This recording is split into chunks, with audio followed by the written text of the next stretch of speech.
好啊，那我就先吃口菜，再喝下那瓶药试试。但先说好了，我吃完喝完，你放他们走。吃完喝完你就空了，我得替你报仇啊！放他们走是我的条件。你的目标是为了对付我，或者说是为了破坏国共合作的局面。如果我中毒死了，你就去了一颗眼中钉，不是正好合你的心意吗？明白了，你是想替他们两个去死？为什么？因为他们父母为了掩护我党同志而牺牲。我答应你，我看看你们党是怎么不惧生死的。帮我照顾好你们妹妹。好了，你不是说我的菜里有毒吗？按照我们后厨的规矩，如果今天这盘菜里边有毒，那也是由我先试吃的。我怎么跟你说的？这菜里没毒，大哥。用不着你说，这事与你无关。要不是让你听我说，今天有什么问题？我一个人承担。我的做法没问题。只是算错了人，那就只能匹夫一怒，血溅五步。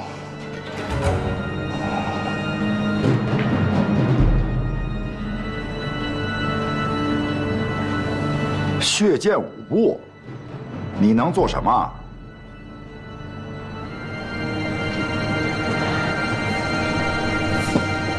用筷子杀我，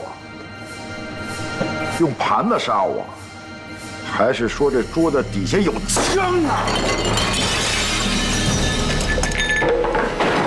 哎，别动！哎，都别动！都别动！我做个中间人，这件事情到此为止。有种你就开枪！皱眉不是男人。我很少拿枪指着人，别逼我走火。你现在不怕破坏国共合作了？我不许他们找你报仇，是因为国仇大于家恨。但是你要伤害他们，我也不允许。现在这一刻，我是他们的妹夫，一家人跟你以命换命，你舍得吗？哼！别嘴硬，想好了再回答，因为没有机会后悔。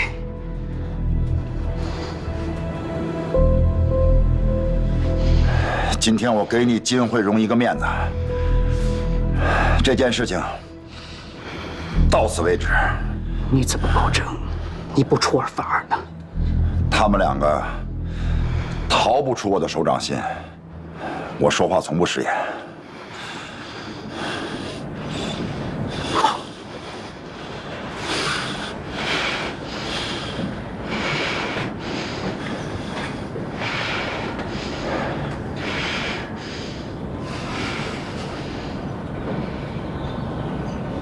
走。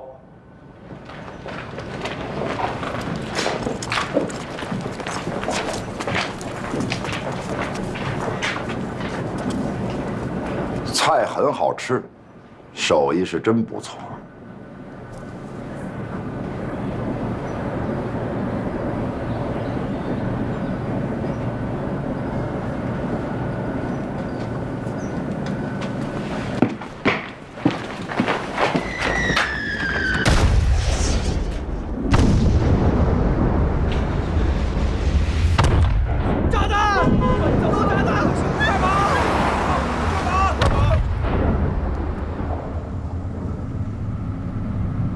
究竟是哪个环节出现纰漏了呢？奎哥，我可没敢骗你，金条和毒药我都上交了。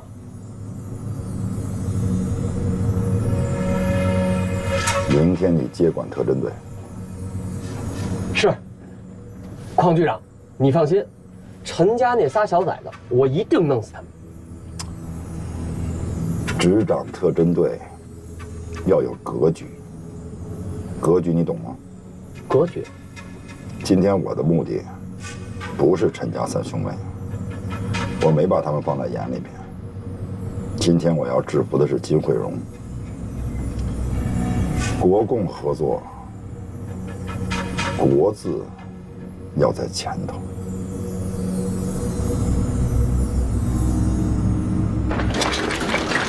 你们还是先躲起来。邝庆奎恼羞成怒，会对你们下手的。我们陈家的事，你最好不要插手。这次有惊无险，报仇的事先放一放。邝庆奎半辈都在跟我们共产党斗，即使国共合作，他也改不了习惯。但是我相信，现在国家有难，每个中国人都应该并肩作战。谢谢你。又炸了！炸弹又来了！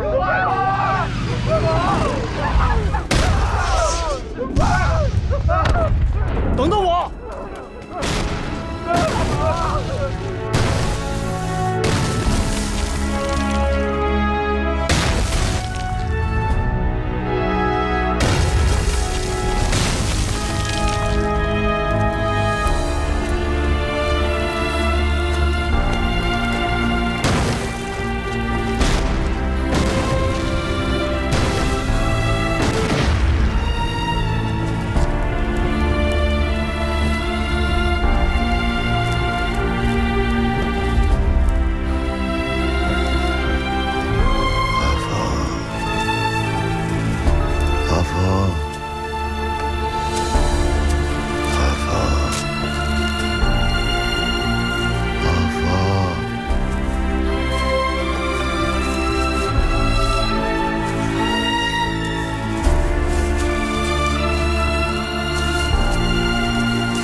宽局，省政府通知开会。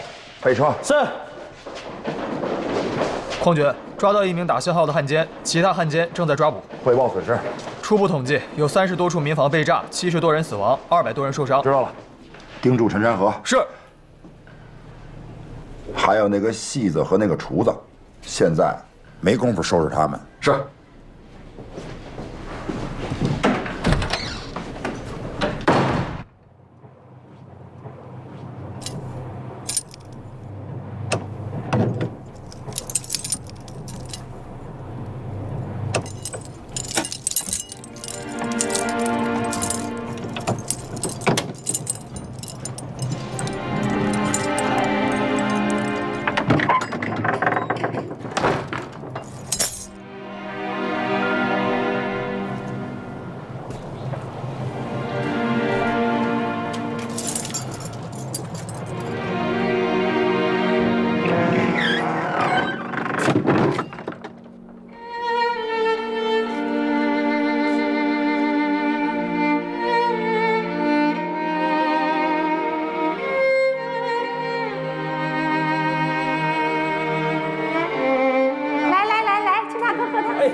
多谢芳姐。来，大叔喝汤。刚好来了一批草药，忙不过来，我管饭。山河，这世道太乱了，要想尽一切办法让自己活下去，知道吗？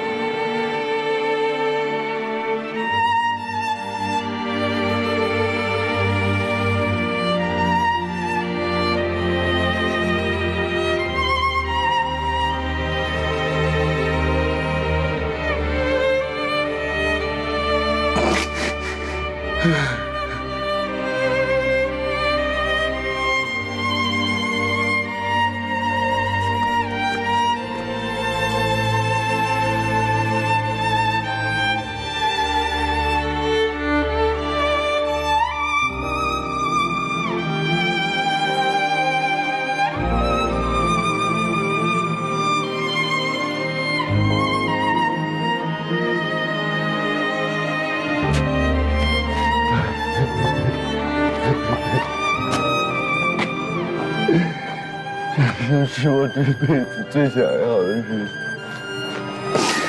睁开眼睛能看到你，闭上眼睛也知道你在哪。有什么好吃的都给你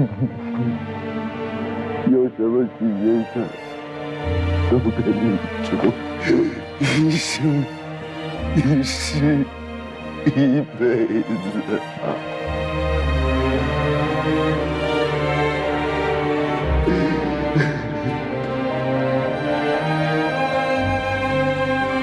你怎么了？饿了吧？正好，这碗你吃了吧。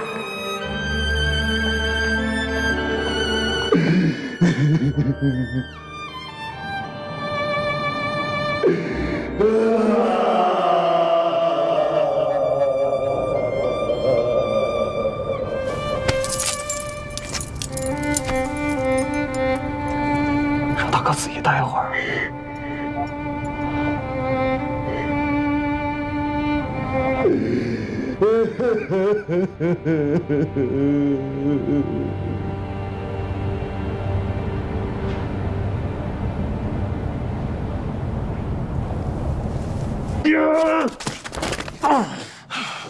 20根金条我不要了，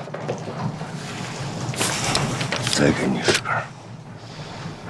告诉我是谁指引日本人轰炸，放了信号弹。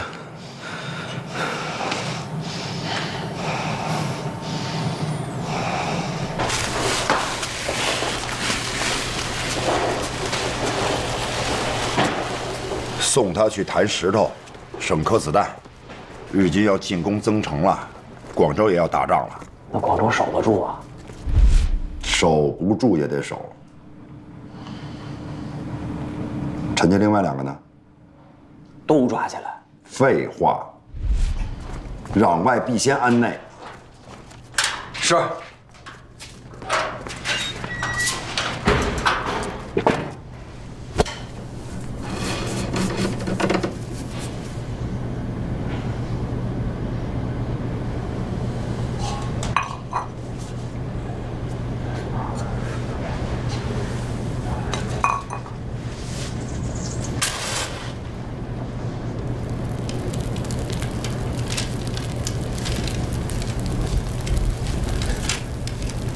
日本人的飞机是你演来的。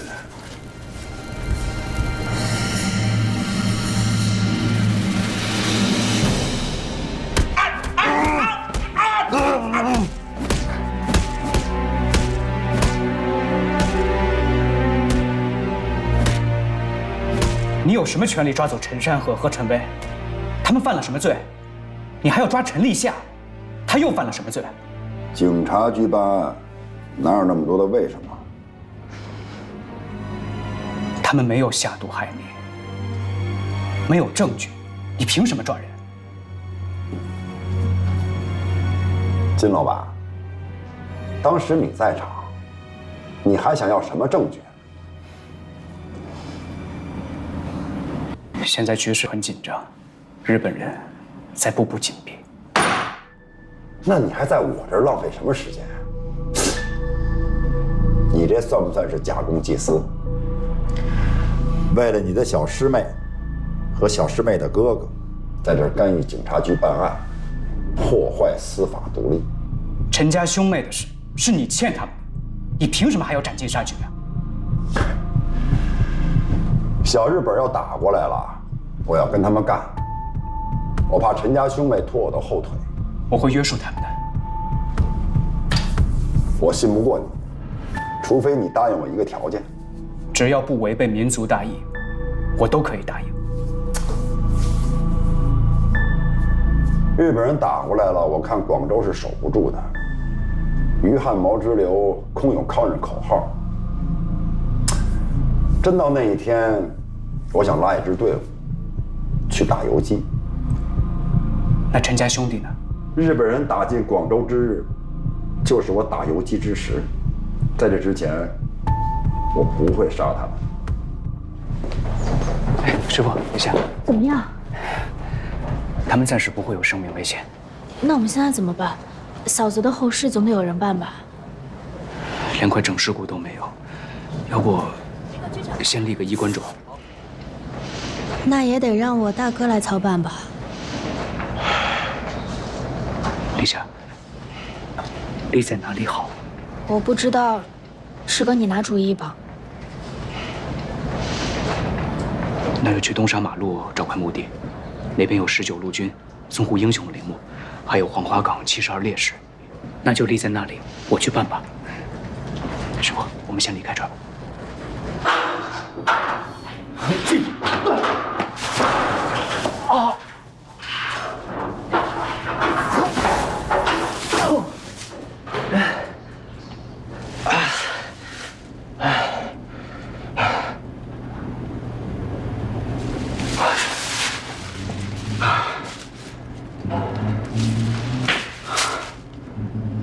大哥，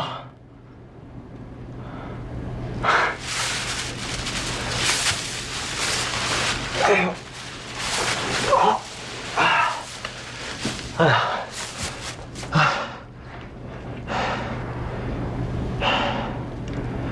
小梅跟金虎荣在一起呢。大哥，他们说日本人马上就要打进来了。大家都在想办法离开广州，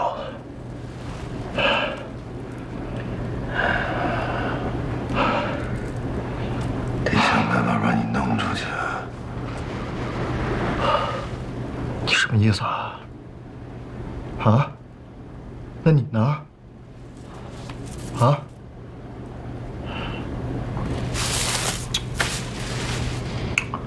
你别在这胡思乱想了。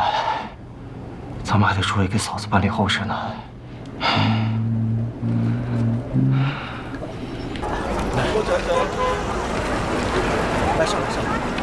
他们是要去哪儿啊？往北往西，日本人从增城打过来，离他们越远越好。那我师父怎么办？我现在就找他商量。你跟我说一句实话，广州守不守得住？你现在已经不用遮掩你的身份了。跟国民党还合作抗日，一定知道他们的底细啊！广东的抗日热情还是有的，但是守军薄弱，主力部队被派到武汉打会战了。而且国民政府对广州形势预判有误，认为离香港近，日本人不敢得罪英国人，不至于开战。那就是守不住了。我去跟你师姑商量，争取一起走。反正我们有红船，就有吃有住了。现在还有船吗？剩下的不多了，我已经雇了一条，大家挤一下，离开广州再想办法。那你们两个，这个时候我不能走。我要陪着我哥哥。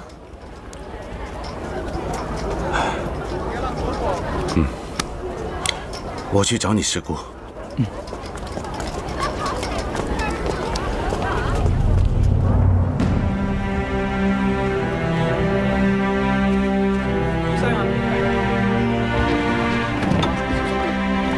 把在信交给你了，你可要一视同仁呢。我这就去巴河会馆登记，合办以后就叫摘星太平年班，摘星在前。这些虚名我无所谓，包银上也不会含糊，一切你来做主？我不会跟你们走的。你不走怎么行啊？真的会死人呐！立夏还没过门的嫂子，刚刚被炸死了，粉身碎骨啊！我生在广州，学艺在广州，演戏也在广州，一天都没离开过。我现在也不会走。那我做这么多事，为什么呀？你帮我把他们带走，我就安心了。立夏那个小班子，是不是也一起带走啊？他那个班子好办，棚面还有其他东西都东拼西凑借来的，船上也不差他和荣仔的床位。放心吧。那真的啊，这你都有。好。大家都知道了吧？广州待不下去了，我把你们托付给太平年班，你们跟着张班主好好活下去。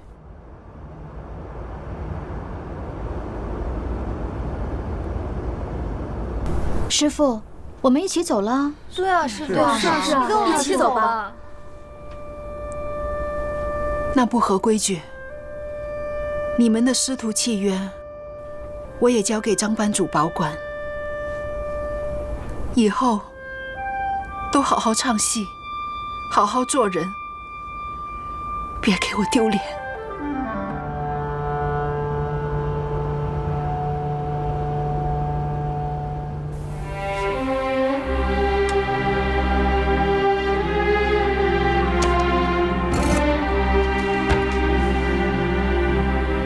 我把摘星太平年班交给瑞山了。什么意思？他呢，是我一手带出来的。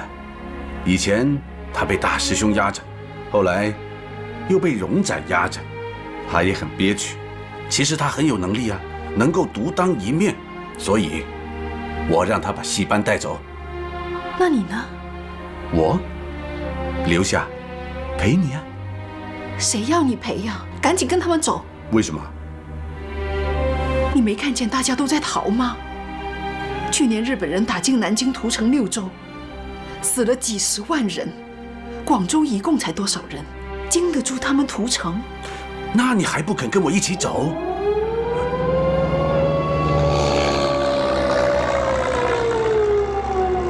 他们来了！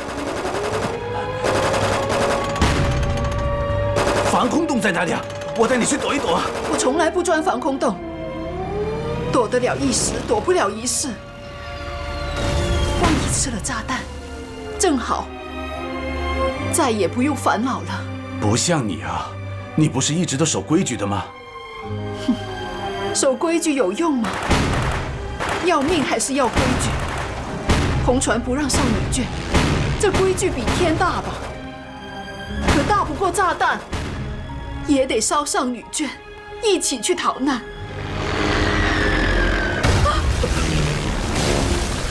我们俩从小一起练功学艺，我早就喜欢你了。小时候想着等你长大，我娶你，结果你为了练功，在华光祖师爷的神位面前烧香发誓说不嫁人。你要守规矩，我只能随你。可你现在守不了规矩，我也不守规矩了。我要娶你，我要娶你！兄弟，兄弟，他们来了！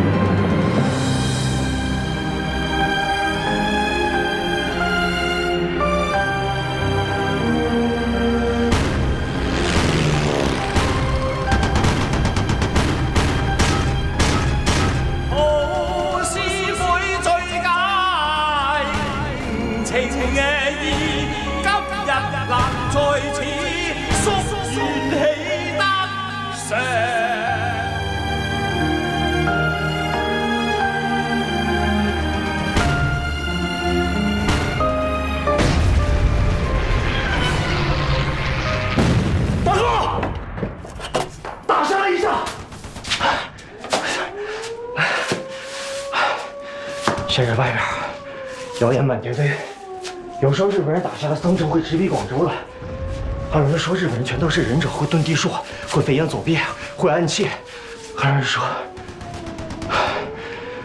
中锋马上就要投降了。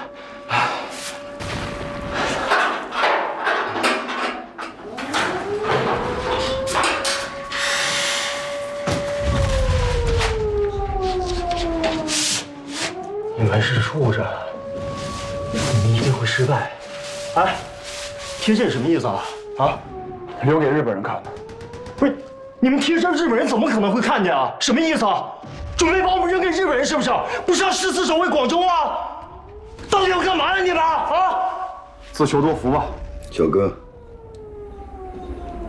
和廖自六说，我要见他。广州沦陷之时，邝庆奎带领部下进山打游击。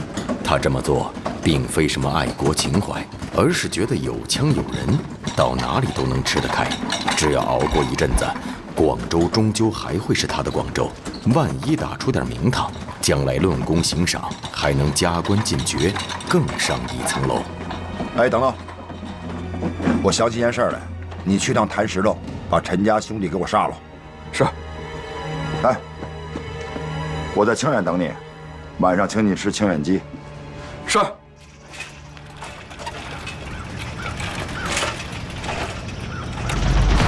拿着。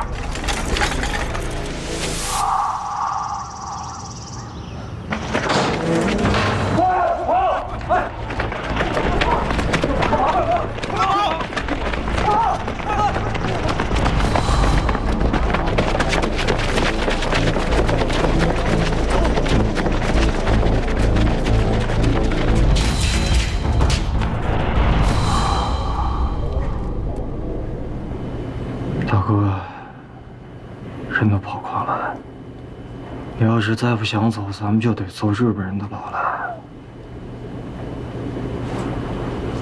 就算你想死，咱们出去杀几个日本人也行啊。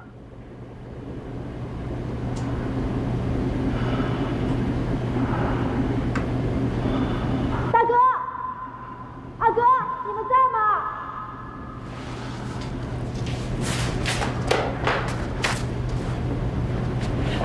我们在这儿呢，小梅，小梅，你说的对，去杀日本人。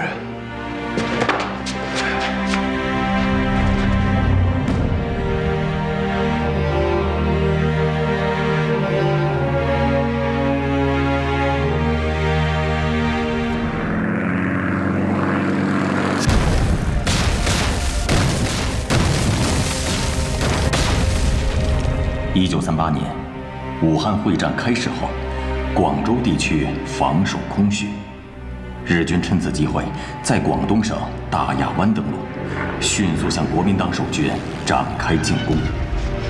1938年10月21日下午，日本机械化部队3000余人入侵广州，广州开始了长达7年的沦陷。来，快走！哎，停！停！哎，停！怎么回事？哎，停下！为什么不让走？谁让走？怎么回事？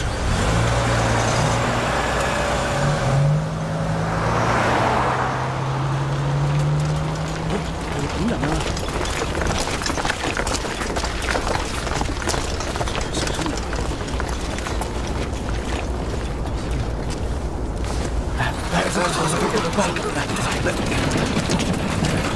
就不能租多一条吗？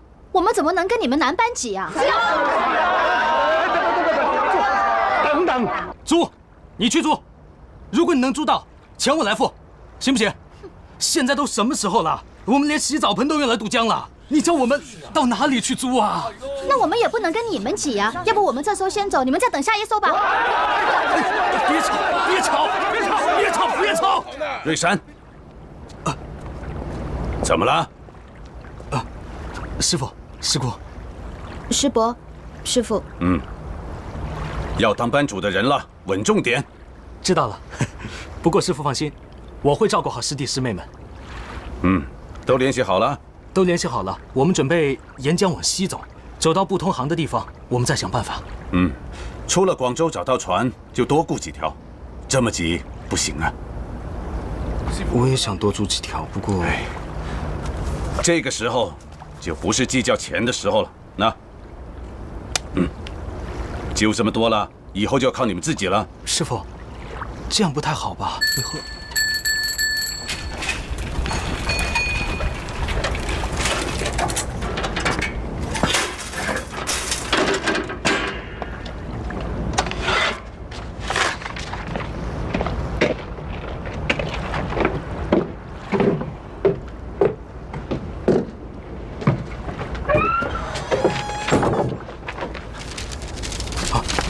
军爷，啊，不得旅港！军爷，这可不行啊！我们这些人东西都收拾好了，马上就要走了。通融一下，通融一下，我们现在就走，好不好？回神！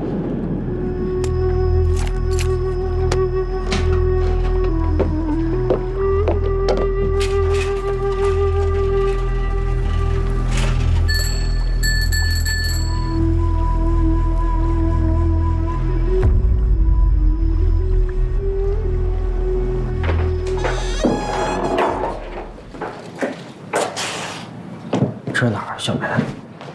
这是我们的新家。大哥的摄像谱呢？我卖了，我不想再让大哥回到那儿去了。不是你为什么不跟我们商量一下就给卖了呢？啊？他本来就是要搬到新家去的，新家没有了，我就再给他一个新家。那你要商量一下，万一有他回去住怎么办？想回也不让他回。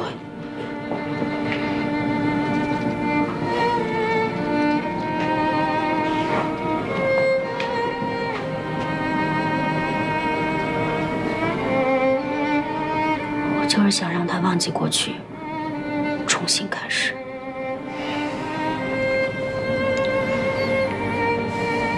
虽然我也认为你做的是对的，但是以后不管任何的事情都要跟2个哥哥商量一下。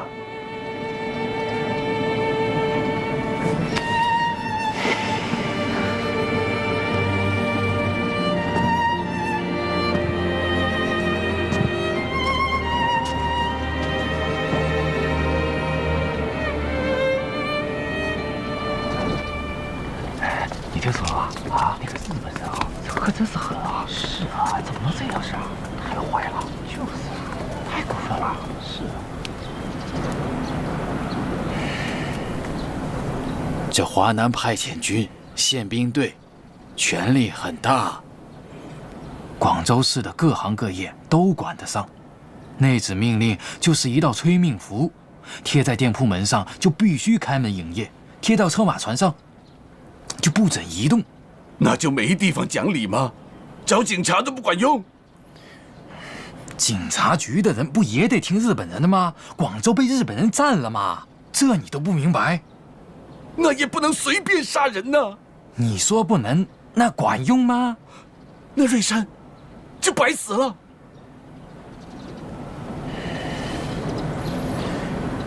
这1年多被炸弹炸死的，不说2万，也有1万了，不都白死了吗？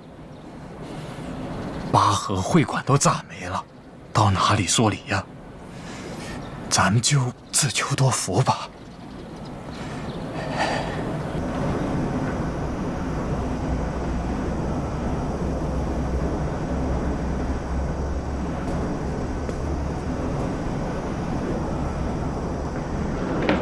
哟，怎么了这是？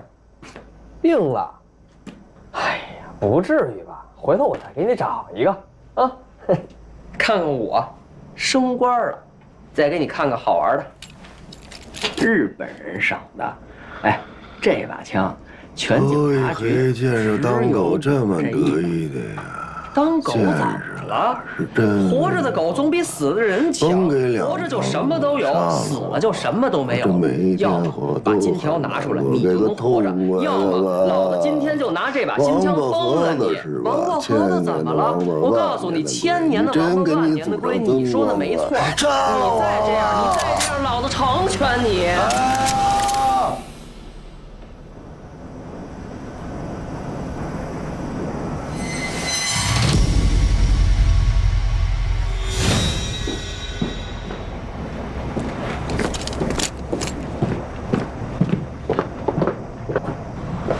你居然是日本人！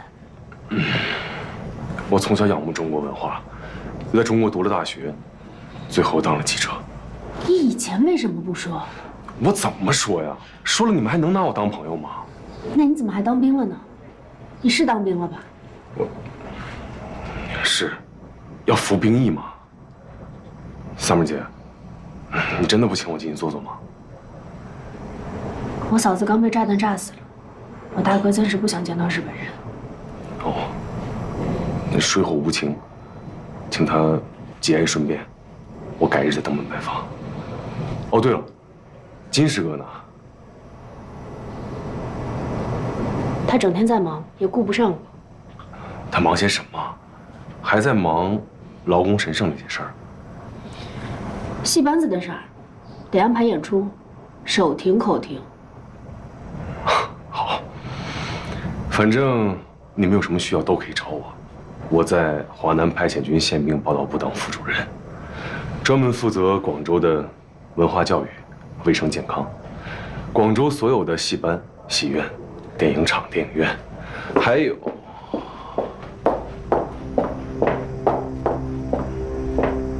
都归我管。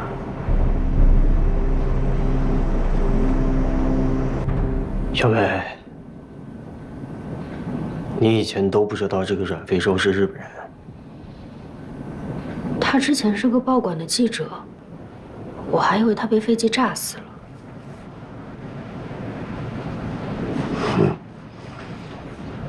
你们用不着这样。你们嫂子的事儿，我是恨日本人，但也不至于见一个杀一个，我也没这本事啊。从此以后跟这个人划清界限，不能再跟他有任何的来往，听见了吗？嗯。说说往后的打算吧。广州城是让日本人占了，但是去香港的水路有办法，要不然你们去香港吧。我不去。为什么？我师哥还在这儿呢，他不去我也不去。他是个共产党员，你跟着他干嘛呀？不该陪着他吗？你当然不该了。妈妈也陪着爸爸。妈妈和爸爸他们两个都是啊。我也可以是。你不可以。小妹，你别掺和什么党啊、派啊什么的。爸爸和妈妈他们是怎么死的，你忘了吗？留下来不走也行啊。我们都有安身立命的本事，但是小妹啊，你得听你二哥的呀。金惠荣干的那是玩命的事儿，别掺和。要么答应，要么去香港，你选吧。好吧。撂46扣动扳机那一刻，就当我又死一回。你们放心吧，往后我会好好的活着，活成你们嫂子想要看到的样子。乱世来了，我们挡不住，但是不能顺流而下，恐怕要逆流而上了。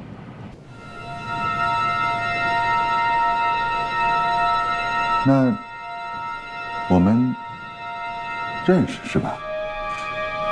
我还做记者的时候，你是业界前辈，我的偶像。哦，可问题是你这年纪轻轻的干什么不好啊？给日本人做事儿啊？我就是日本人，我在为我自己的国家做事。你是日本人？我来呢，是想请你出山。对不起，我现在已经不写东西了。是因为做生意赔本了吗？这么好的一间大屋，真舍得拱手让人啊！没办法，愿赌服输嘛。果然，是令人钦佩的好品性。我忍不住想帮你一把。你的房契。哎，你这是？我想拿自然拿得到，这不重要。重要的是，我想请你帮我一个忙。我现在呢，掌握了几家报社，希望请你做主笔，来宣传我大东亚共荣共存这个理念。虽然你以前只是写时评，但是在业内资历最深，交友广，有一呼百应的能力。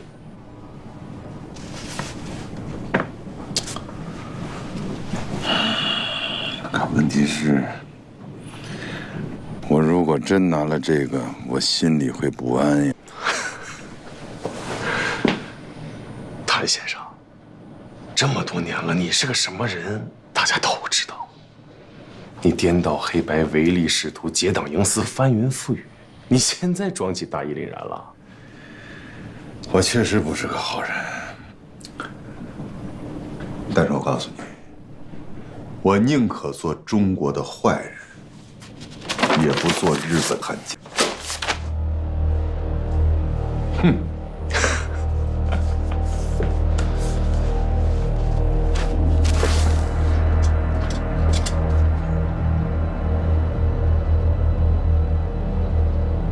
这套餐具的图案很特别，对你一定有特别的含义吧？我特意给你留了一个，就当是个念想。为你本不拥有的品质丢失这一切，值得吗？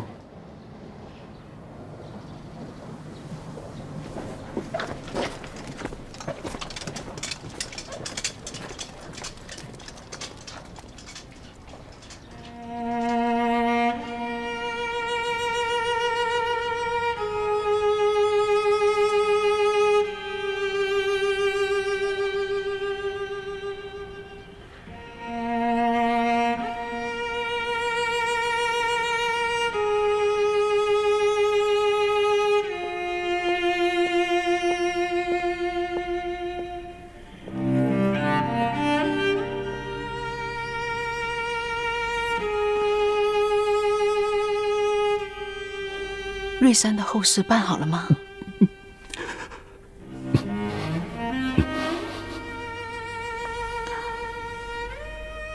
那这戏班怎么办啊？走不了了，也没了班主，他们长不了的。不能让他们散了。那几个大的没问题，能去别的戏班谋生。小的那些怎么办？散了，就废了。要不，我们再把戏班收回来吧。你不担心风言风语？我不登台唱戏，就不算破坏规矩。以后，我就在戏班子里当个开戏师爷，把自己积攒下来的故事都写出来。好吗？好，我这就去把他们安顿下来。既然走不了，日子还得过。我去找老蔡挂个号。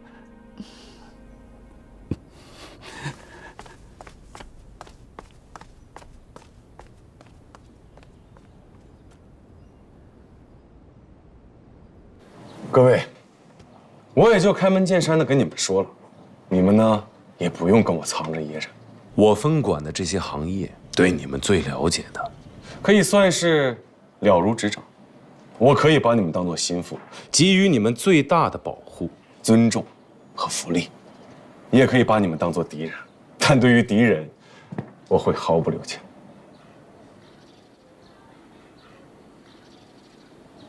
各位斟酌一下。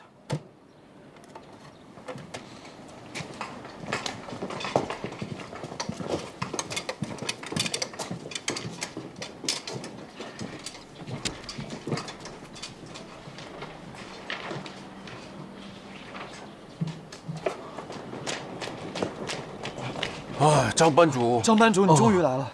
哎，怎么回事啊？刚才那个不是阮记者？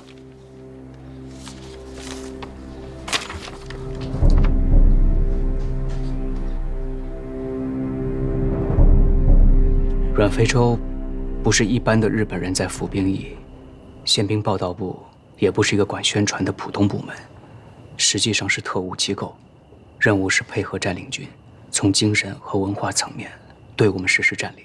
阮非洲，他是特务，而且是资深特务。他早就用大学生和记者的身份潜伏在广州多年，结交文化界人士。而且他最近频繁在粤剧行业、新闻行业行动，逼着有一定名望的人加入他的汉奸组织，为侵略者涂脂抹粉，粉饰广州的所谓太平景象。那他会不会害我们？至少他会想方设法除掉我，因为我的身份已经暴露了。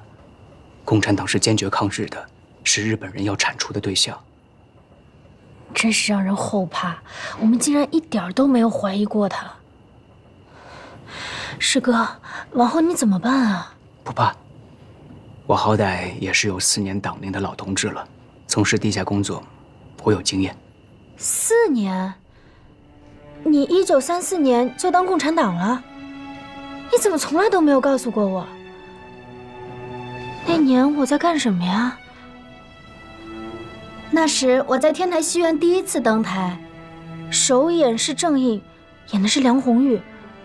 那天晚上你还来捧场了，还给我带了一盒外国的巧克力。就是那天下午，我入党宣誓，晚上你就来捧场了，还在楼下的鲜食百货买了巧克力。你怎么从来都不告诉我？掉脑袋的事，当然要保密啊。我是外人啊。你当然不是，但是我不想让你跟我一起承担压力，你就开开心心生活，安安心心唱戏，剩下的我替你扛着呢。我才不怕承担压力呢。现在我们家很多事情都是我来操心，有的时候挺累的，有时候也挺烦的，但我还是开心。我喜欢给2个哥哥做事，我更想给你做事。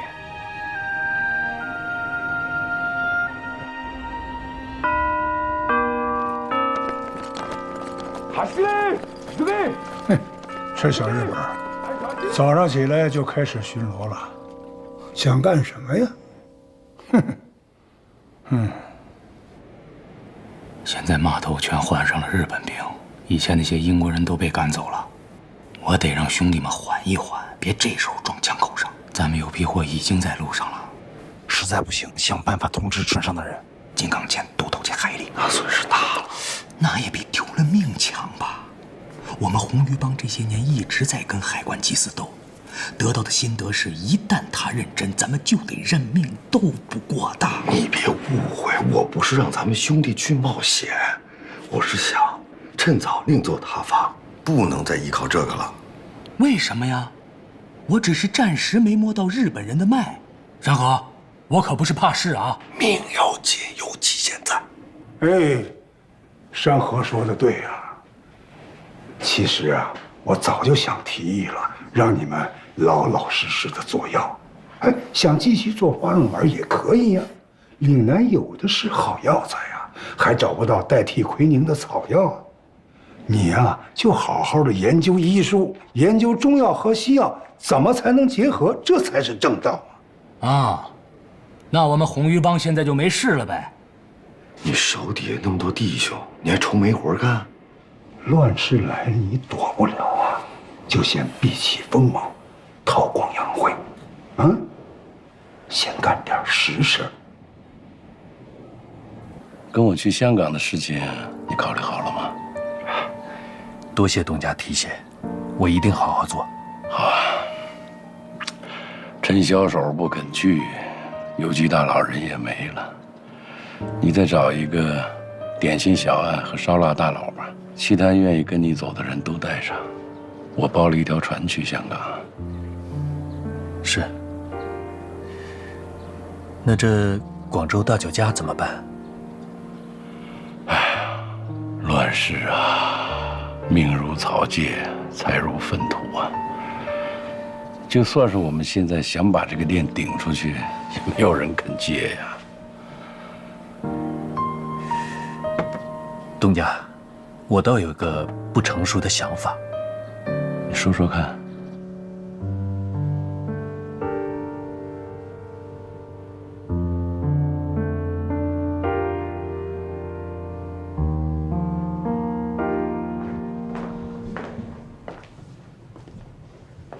黄师傅，你找我？身上有1块钱吗？啊？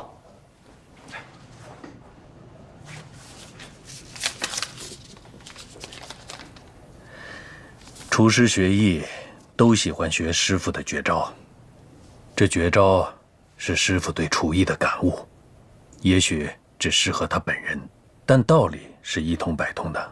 多学一些别人的绝招，对提高自己的厨艺有帮助。黄师傅，你这……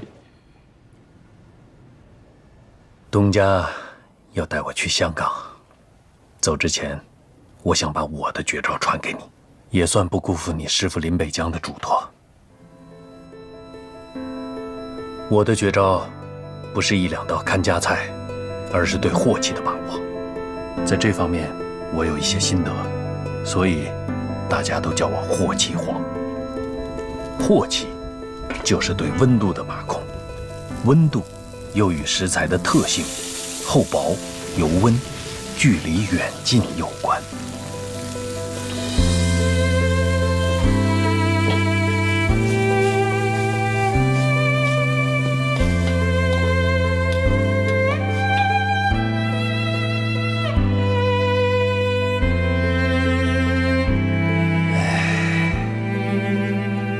大概就这么多了，剩下的要靠你自己去领悟。你跟谭耀亨搞的那些新菜，有想法、有创意、有天赋，但不够完美。各家酒楼花钱买的是你们的想法，而不是你的厨艺。你承不承认？确实时间太赶了，食材又贵，我没练好啊。甘甜、鲜甜、爽口，弹牙和味大补。这就好比是练功夫，光有拳谱还不行，还要勤学苦练。我教给你的，恰恰是这一方面的一点心得。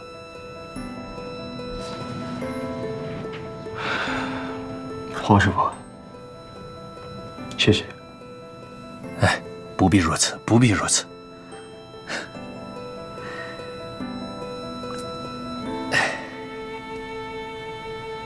还有1块钱吗？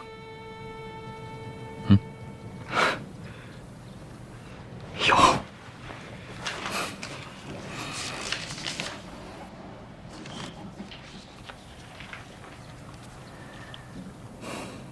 这1块钱是我替东家收的。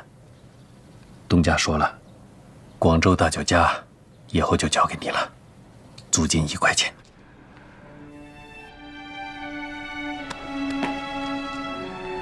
啊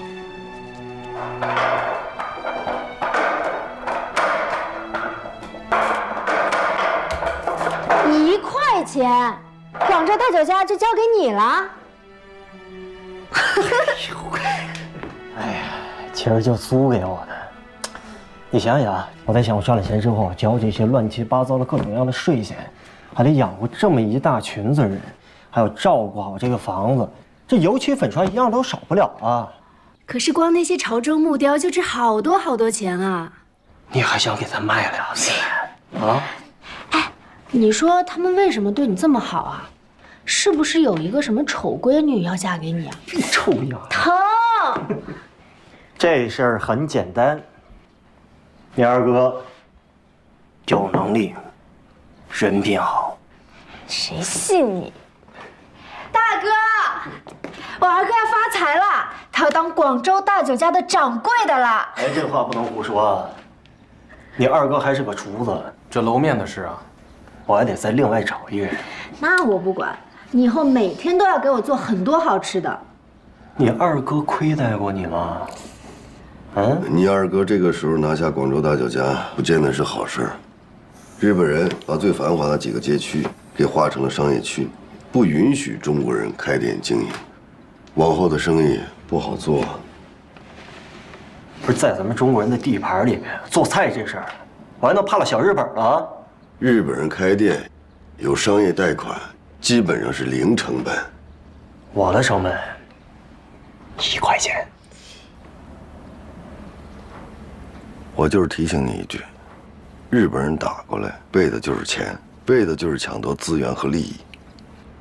现在做生意等于是跟他们对着干。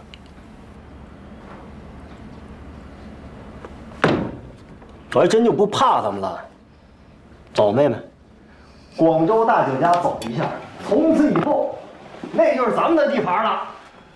走了，大哥。哎哎。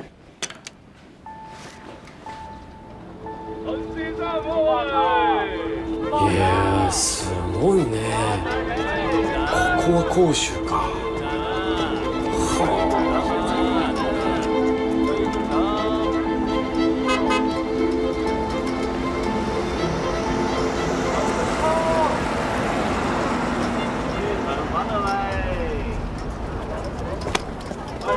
小沢。おお、岡田久しぶりや。小沢、今から中国を勉強しなさいよ。はい。ここは俺たちの未来だ。中国はできるこそ、ここの金を稼ぐことができるわ。はい。そっか、ここ未来か。じゃあ俺頑張るよ。まず住むとこを探そう。ラーメンを作ってくれよ。俺は四川の6ヶ月間でお前が作ったラーメンが一番恋しいよ。頼んだよ。食べさせてやるよ。行こう行こう。行こう。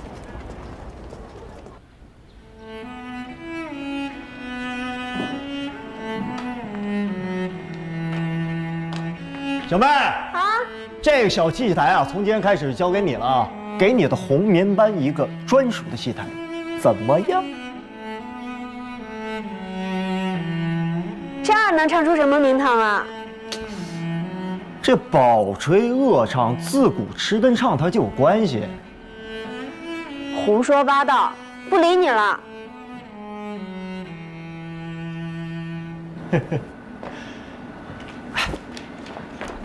哎呀，咱俩也有合作。我准备搞一个药膳，把这个地方改造一下，全部是明火明炉，就当场做菜做饭。大哥，你得给我提供几个药方子，延年益寿那种。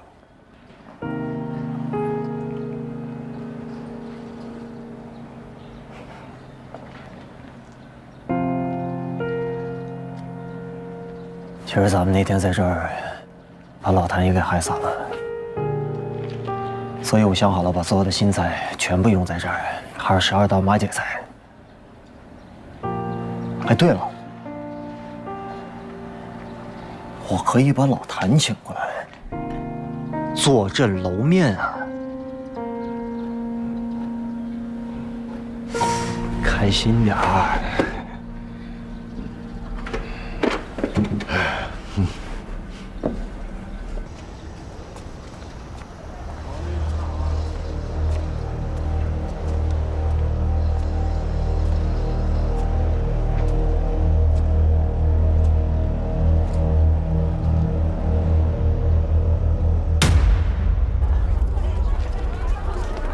豬腸粉、牛雜湯、豬腸粉嚟。我哋食啲嘢啦。快啲啲啊！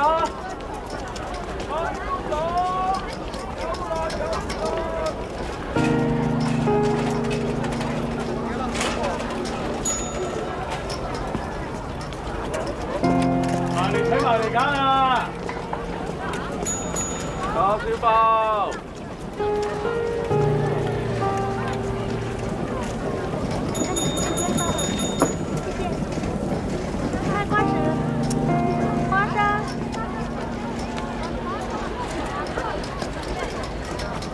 睇埋揀啦，啲碌柚好新鮮㗎，你睇下幾新鮮，睇埋揀啦。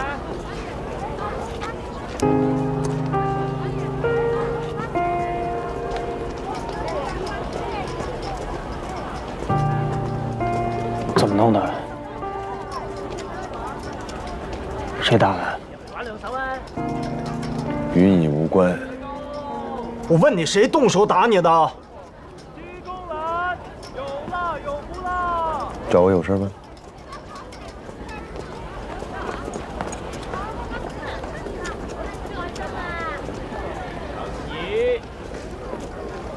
我刚才去你家看过了，门上都上了封条。你家都没了，你住哪儿啊？不老惦记了。過嚟揀下。老大，我知道你现在心里还有怨气，你一定很恨我，对不对？但是我没有办法，我父母的仇我必须要报。如果我不报他们的仇，我有什么资格苟活于世呢？我是真的没得选。对不起。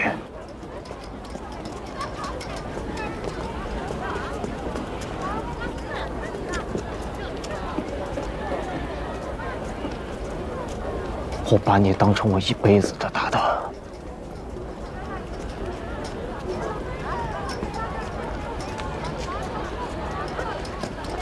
你现在遇到什么难处了，你要告诉我，不管什么事，咱们一起解决，好不好？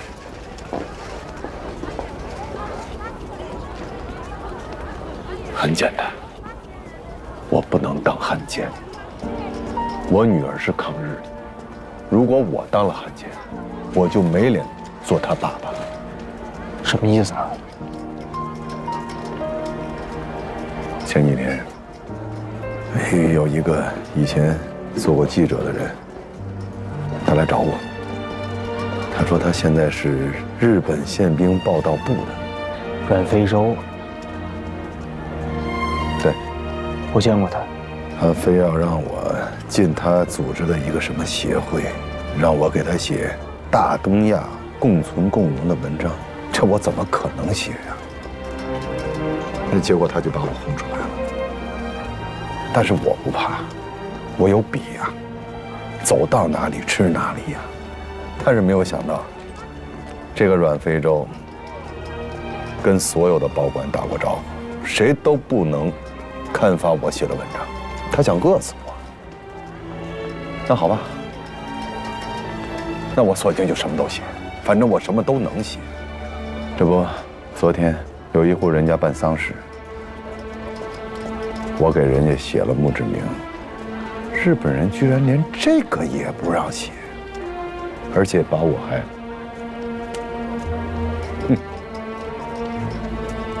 可笑啊！那你接下来有什么打算？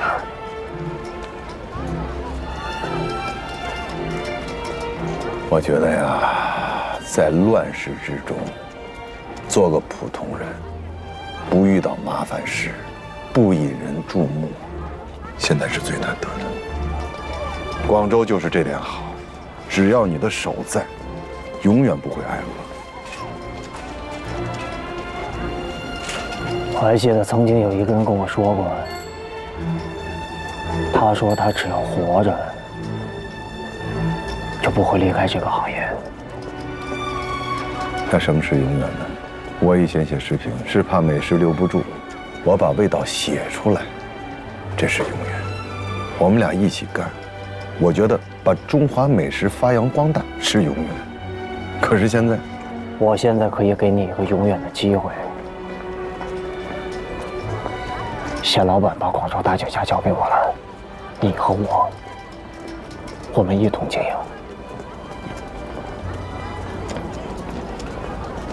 不感兴趣。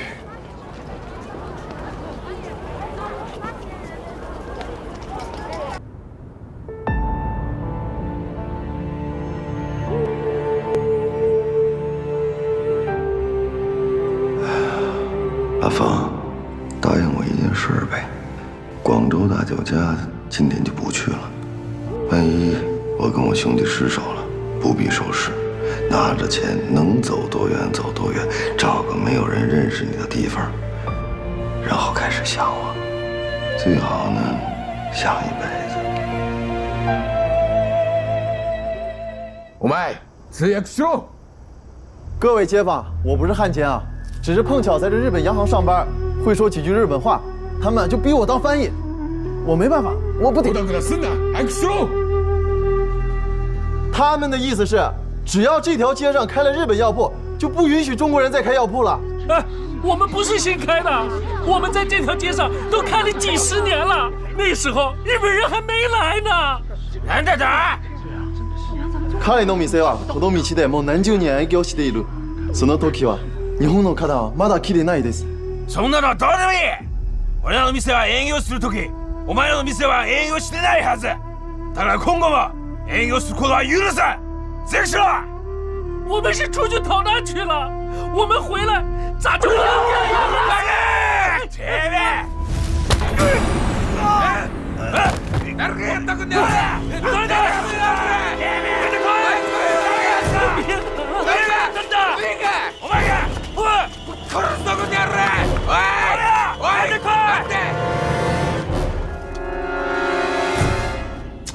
你太莽撞了，万一被人抓到了怎么办？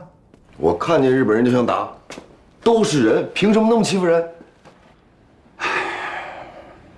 广州啊，让日本人占了以后，我们有很多同行都关了门了，都怕乱兵啊砸抢，尤其是经营那些参荣贵药的，全都关门歇业了。谁知道一转眼啊，开了10几家日本人的药铺，他们又霸道又蛮横，还规定凡是有他们的地方，绝不允许再有中国人开药铺。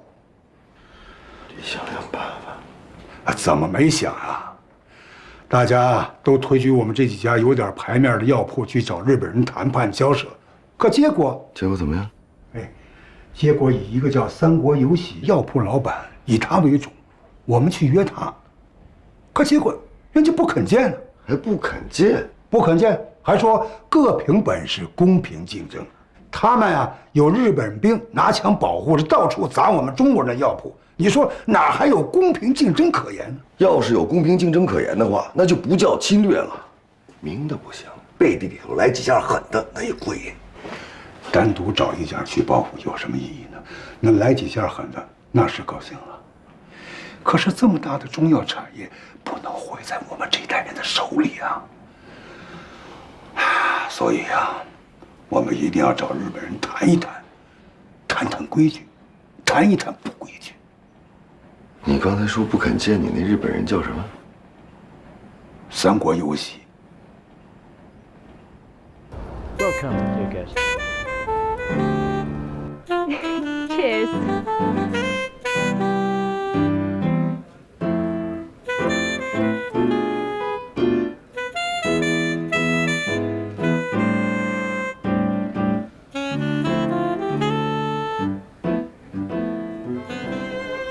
我要请颐和洋行大办的秘书吃顿西餐，我可不想在外人面前丢脸。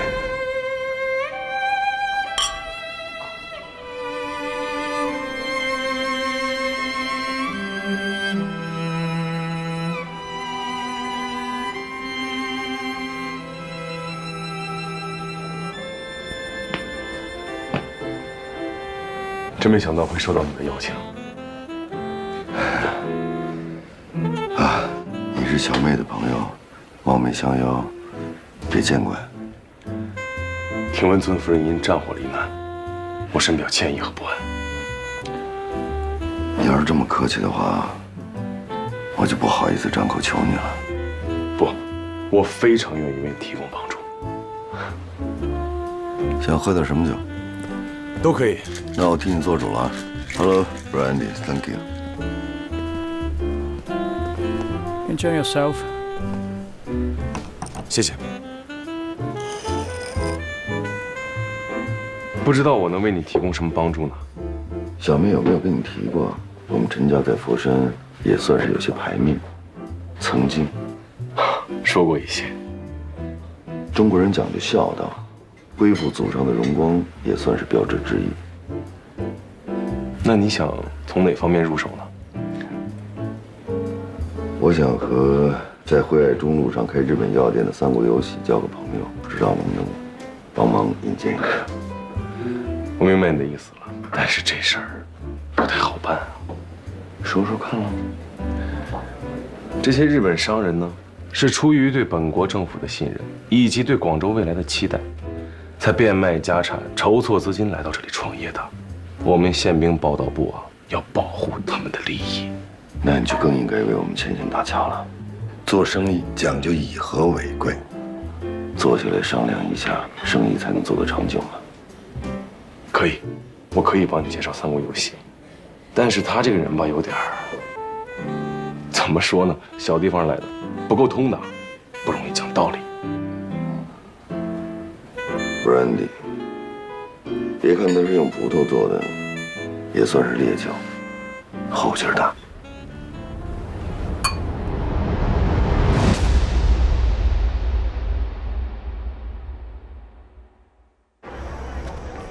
いらっしゃいませ。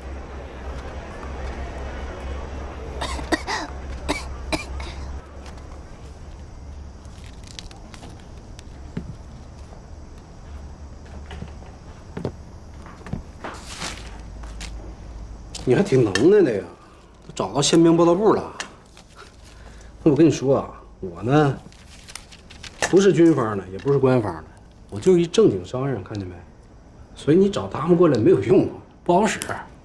那三国有喜先生怎么样才能好使呢？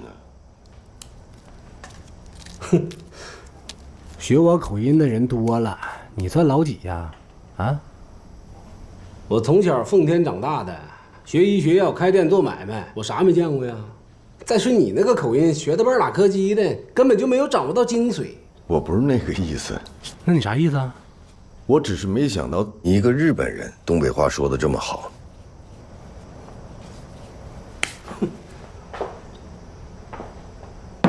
你们中国呀，有句话叫“千里为官只为财”。我呢不是当官的。但我从奉天跑到岭南来也有千里了吧？你觉着我干啥来了？我代表广州药业同道欢迎东北同行。你们日本人到广州来开药铺，我们拦不住、挡不住，不如呢，我们坐下来聊一聊，聊一个章程。日本药铺首推你为代表，所以呢，我想和你聊一聊。你说谈就谈呐？嗯？我欠你的。再说了，有啥好谈的呀？就各凭本事呗。好一句各凭本事啊！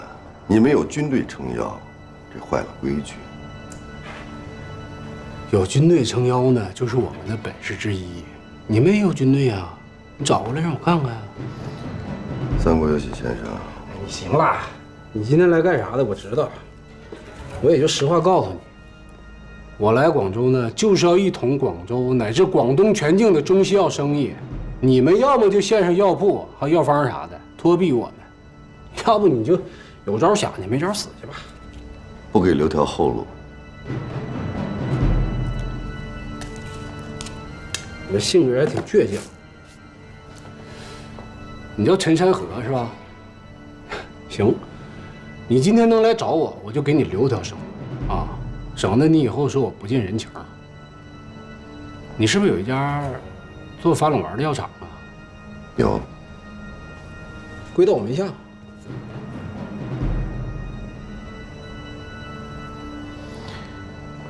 既然谈不拢，告辞了。啥也不是。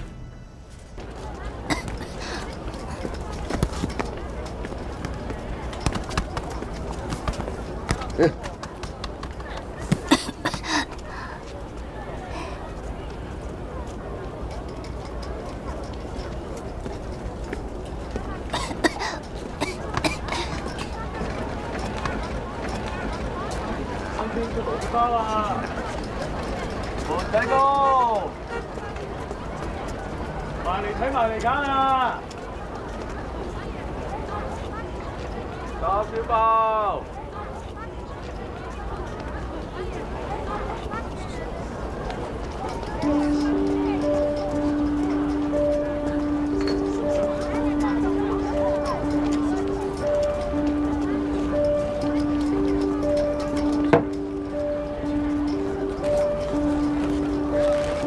凉茶喝多了，肚子受不了，吃点正经东西。不要打扰我写字种钱。广州大酒家的正事不干，你写这个，我引以为荣。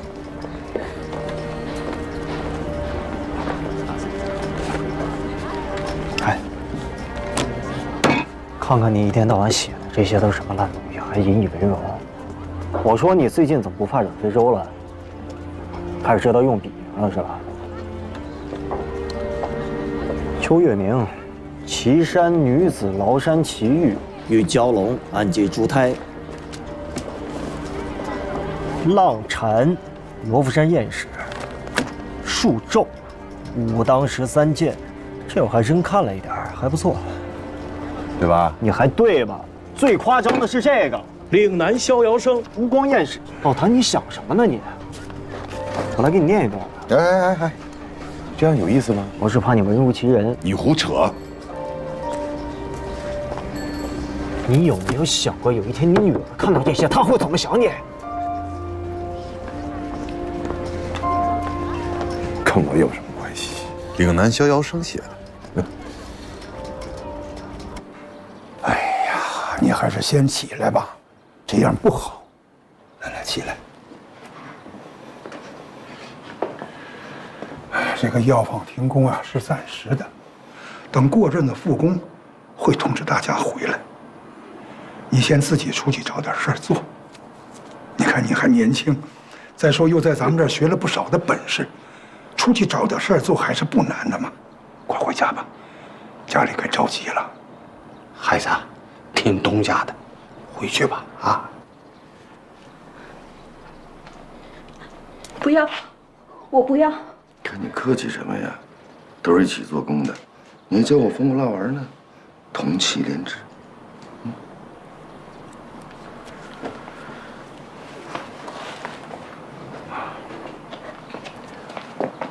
山河大哥，听说你芳姐的事儿了，她是个好人，应该去了好的地方，你别太难过。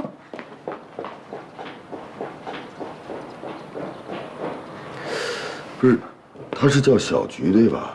是小菊。你说钱我都给他了，还拿话戳我心窝子，都你安排的吧？你太不地道了。不是我得罪你了。行了，别扯这些没用的了。跟日本人谈生意谈的怎么样了？那个，我见过这个三国游戏了，油盐不进，野心太大，说要垄断整个广东药业。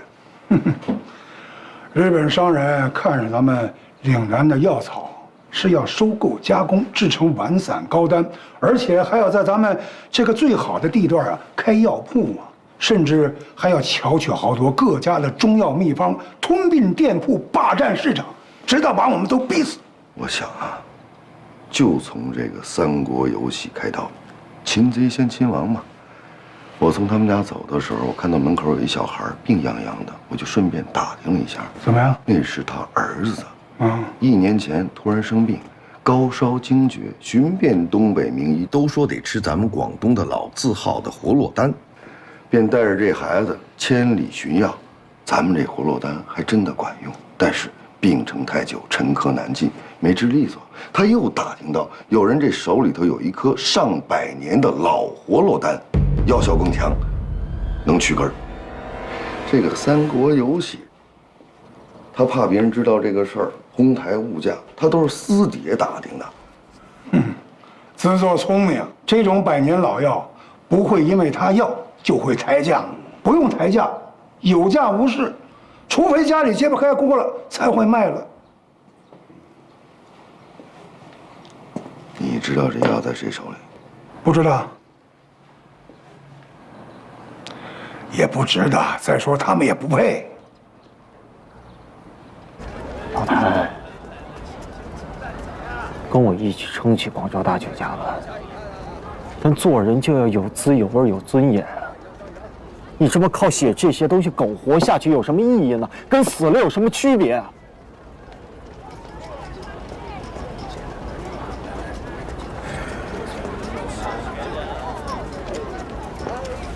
行，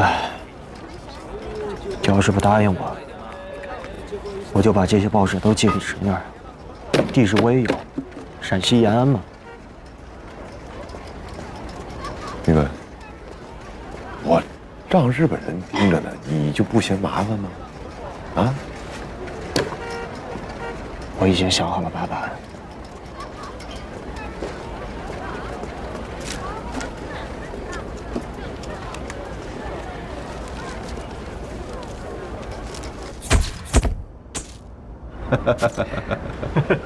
好，各位远道而来的报馆同仁、酒家的朋友，我谭某这半生啊，离不开报馆和酒家。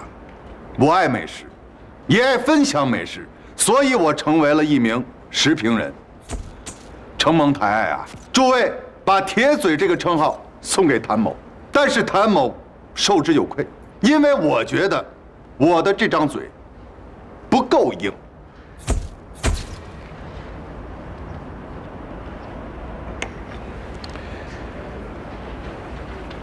这是我用第1篇10评的稿酬买的一支钢笔，一直用到现在。谭某决定，从此以后不再用它，因为我又找到了另外一个可以分享美食的办法。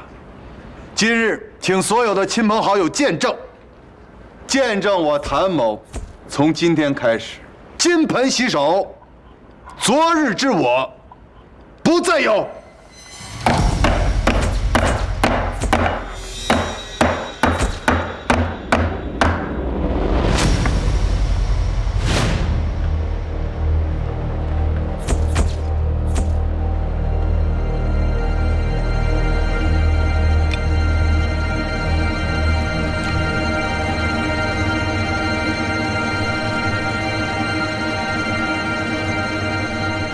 谭先生，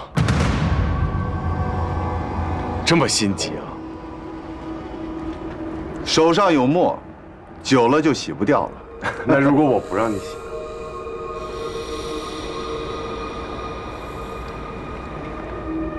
何必呢？啊，笔已经砸毁了，何必强人所难呢？再说了，我不在乎。